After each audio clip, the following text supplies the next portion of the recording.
It's been 3 months. 3 very long months. My soon-to-be wife and her mother left town without any warning, or so much as a goodbye. Now they are finally returning after being gone for 3 months. They've been to see a cousin who, in her old age, is miraculously having a child. It's a big deal. I understand. Of course, Mary had to go. But now she's coming back. I'm very excited. Our whole village is excited. None of us can wait to see her. Them.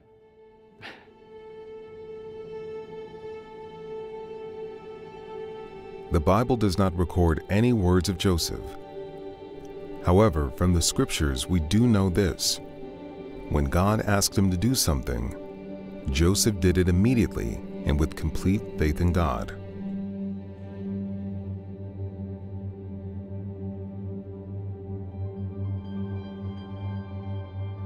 It's said that the angel foretold the birth to Elizabeth's husband in a dream.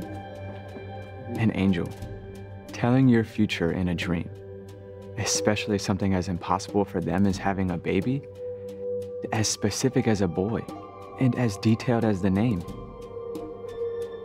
I heard that her husband didn't believe the angel. I decided to wait in my workshop and be productive. How amazing would it be to have a son to share my craft?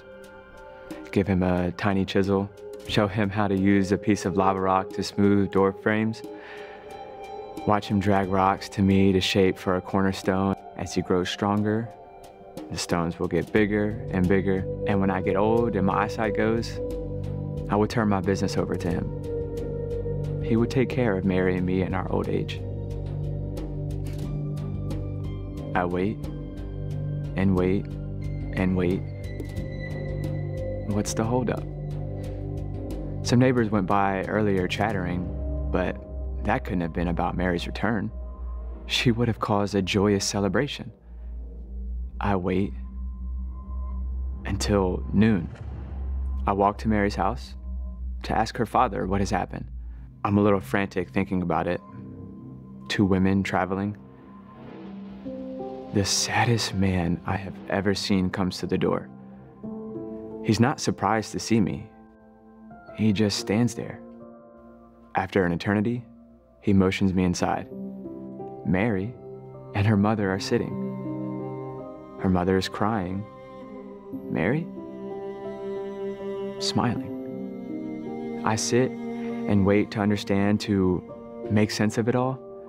Mary's father tells me this preposterous story, doesn't spare any details. Bottom line, Mary is 3 months pregnant. I can't say a word. I can hardly breathe. Then, of all things, Mary repeats the same story, almost word for word. But when she tells it, she's smiling. The most serene, contented smile you've ever seen. She's so beautiful, innocent, full of life. She finishes and looks at me with a look. She loves me. The future crashes into the present. Joseph, we have a son. His name is Jesus. She stands, clearly pregnant. Her child is not mine. Without a word, I stand and walk out the door. The whole village knows. Friends, neighbors watch me, pity me. They wait for me to gather them together in the twilight and admit that the child is mine. Or to ask for them to join me in stoning Mary. I review all of the laws of Moses. Was it fornication or adultery? I don't know. I don't care. I want to follow the laws in this matter as I have all of the things in my life. At the same time, I want to have mercy on Mary. No matter what has happened, I love her. I will agree with Mary's father to have an amicable, quiet divorce. The rabbi will be thrilled to have a conflict-free resolution. if I don't ask for her to be stoned to death, nobody else will either. I will move to another town and look for another wife. Finally, I nod off. Son of David, don't be afraid to take Mary home as your wife, because she has become pregnant by the Holy Spirit. An angel appears to me in a dream.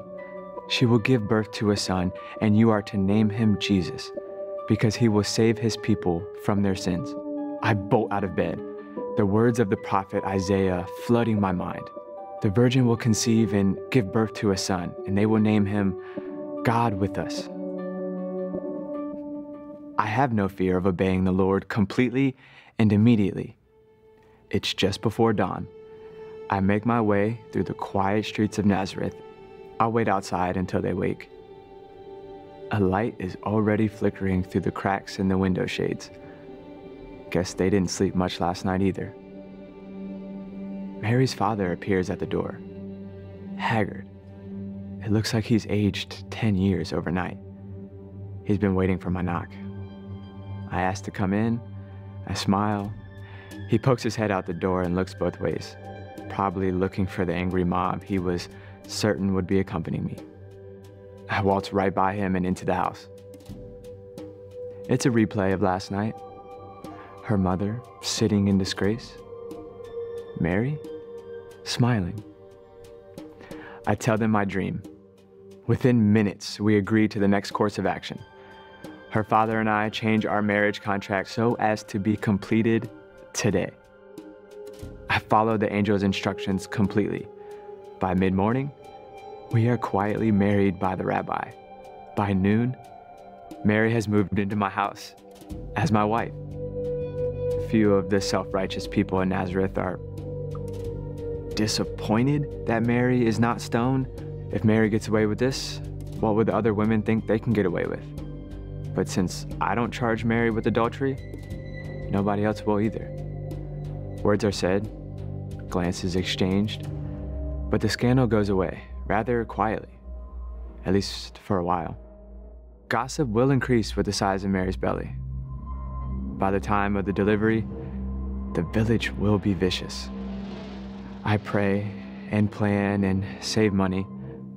If only Mary and I could somehow find a reason to leave Nazareth before our son is born. But we will not do it with an attitude of fear or with disbelief in God. That would not do him honor. Honestly, I wouldn't mind if Gabriel was to come talk to me again.